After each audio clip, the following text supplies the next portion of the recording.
So I was completely unfamiliar with Harakiri For the Sky's past work before going into this, but this was one of the new releases this month that intrigued me the most, as I'd heard these guys were considered post/atmospheric black metal, and Alcest and Aglock are among my favorite bands, so naturally I was interested. And yeah, overall, this album, Scorched Earth, is really solid, albeit with some kind of minor but not so minor issues.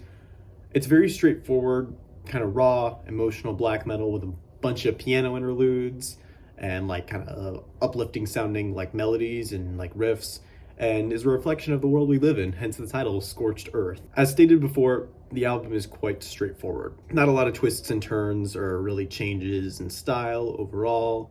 Just 7 tracks of this melodic post-black metal that Harakiri For the Sky have established in their now decade-and-a-half long career. The production feels kind of raw and polished at the same time. The vocals sound incredibly rough and not really tampered with much, but all the instruments feel quite glossed over and clean, and it creates this strange vibe where the album isn't sure what kind of sound it wants to go for. It's not a bad mix overall, just kind of questionable, but still listenable nonetheless. The songs themselves are actually quite well written.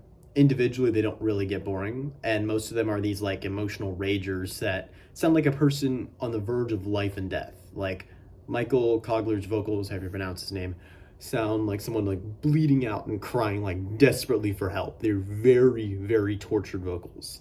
It's almost to the point where this could be called emo black metal. I don't think I want to go there. Anyway, tracks like Keep Me Longing, Without You I'm Just a Sad Song, and I Was Just Another Promise You Couldn't Keep are some of the most emotionally introspective black metal tracks outside of DSBM that I've heard in a while. This is seriously heavy stuff. And it's not just emotional lyrically, but of course musically, as is a trademark of the genre. The riffs and melodies are kind of bittersweet and have quite a bit of uplifting but depressing qualities to them. The lead melody in the track No Graves But the Sea comes to mind, as it just embodies all these traits just mentioned. Closing number Too Late for Goodbyes also does this quite well, with a very reflective vibe going on overall. Great way to close out the album. With Autumn I'll Surrender, another great track. Yeah, just great stuff.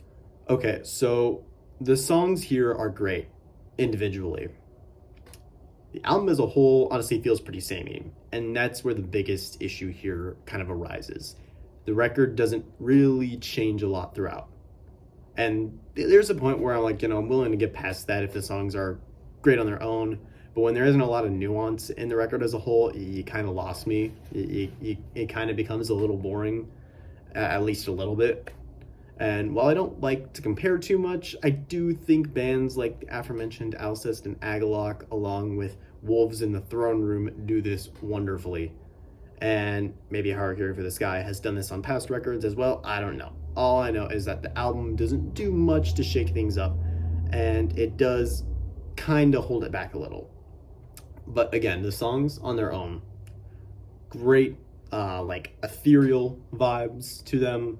Great like almost like uplifting but like bittersweet melodies, sort of like, yeah, it's just they're like kind of uplifting but like sort of depressing at the same time, if that's how I could maybe describe them best.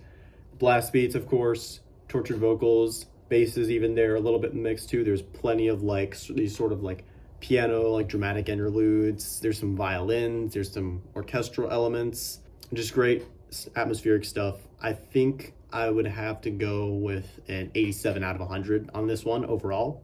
Again, the only real issues are the aforementioned sameness of the record, as well as the mixing being kind of messy. Still a pretty great album. If you liked Alcest's latest record, one of my favorites of last year, then give this a listen. There's definitely a lot of similarities. Here's to blast beats, emotional melodies, and kind of tortured vocals. Oh yeah, but a wonderful genre, atmospheric black metal. This review was a lot shorter than I thought it would be, but anyway, that's all I really have to say about the album. Give this a listen though, this is definitely one of the better releases of this month. And next week we got new albums from Pentagram and All That Remains, and then plenty of great stuff down the line to come. I also do want to start doing like reviewing every album from like a band's discography, which I'm planning to do with Pentagram once their new album comes out. Kind of like how the Metal Meltdown does on his channel. So yeah, I just want to start doing those, and then whatever other videos ideas I might have. Who knows what'll come to mind. But anyway, hope you enjoyed this video. See y'all later. Bye.